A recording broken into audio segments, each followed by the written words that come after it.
नमस्कार, मी पंजाब डक. काय झालं, उत्तर महाराष्ट्राकडे काही भागामध्ये पाऊस पडले नाही. तर उत्तर महाराष्ट्रातल्या शेतकऱ्याला सांगू इच्छितो की 27, 28, 29 जुलैपर्यंत नंदुरबार जिल्हा, धुळे जिल्हा, नाशिक जिल्हा, चाळीसगाव तालुका, तिथे रावेर, चोपडा, जळगाव जिल्हा, त्याच्यानंतर येवला, नाशिक या भागामध्ये म्हणजे 26, 27, 28, 29 पर्यंत चांगला जोराचा पाऊस पडणार आहे. शेतातून पाणी बाहेर निघणार आहे म्हणून हा अंदाज उत्तर महाराष्ट्रातल्या शेतकऱ्यांना लक्षात येते.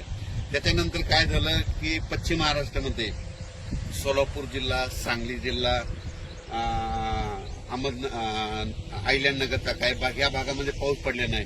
तर आज 26 तारखेला म्हणजे आज अहिल्यानगर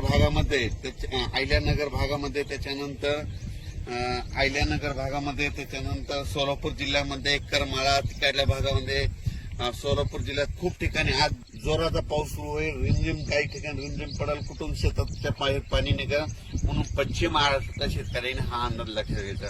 त्याच्यानंतर आपण मराठवाड्याकडे बोलू.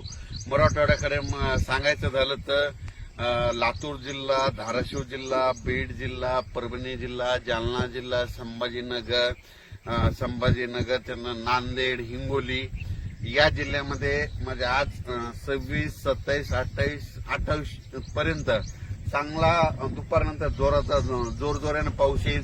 सरी येत राहतील, जोराजोरानं पाऊस येईल, पुन्हा मग कमी होईल, पुन्हा रिमझिम येईल. पण 28 तारखेपर्यंत मराठवाड्यामध्ये ह्या 5-7 जिल्ह्यामध्ये पाऊस 28 तारखेपर्यंत चालू राहणार आहे आणि 29 नंतर सूर्यदर्शन होणार आहे. त्याच्यानंतर काय करू, पूर्व विदर्भाकडे. पूर्व विदर्भामध्ये वर्धा, नागपूर, भंडारा, अमरावती, अकोला, बुलढाणा, त्याच्यानंतर वाशिम, यवतमाळ या भागामध्ये 26, 27, 28, 29 तारखे 1-2 तारखेपर्यंत ह्या पट्ट्यामध्ये पूर्व विदर्भामध्ये ह्या भागामध्ये पाऊस असणार आहे म्हणून हा अंदाज लक्षात येतं. विदर्भातला पाऊस जरा 1-2 तारखेपर्यंत तिकडे मुक्कामच राहणार आहे म्हणून विदर्भाच्या शेतकऱ्यांनी हा अंदाज लक्षात येतो.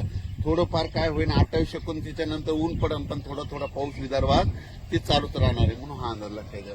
त्याच्यानंतर काय सांगायचं झालं तर पूर्व विदर्भ, पश्चिम विदर्भ, दक्षिण महाराष्ट्र, उत्तर महाराष्ट्र, कोकणपट्टी, खानदेश सगळीकडे आज म्हणजे असा रिमझिम पाऊस सुरू होईल. कुठं जोरात येईल, पुन्हा कमी होईल, पुन्हा जास्त होईल, पण हा पाऊस पडतच राहणार आहे.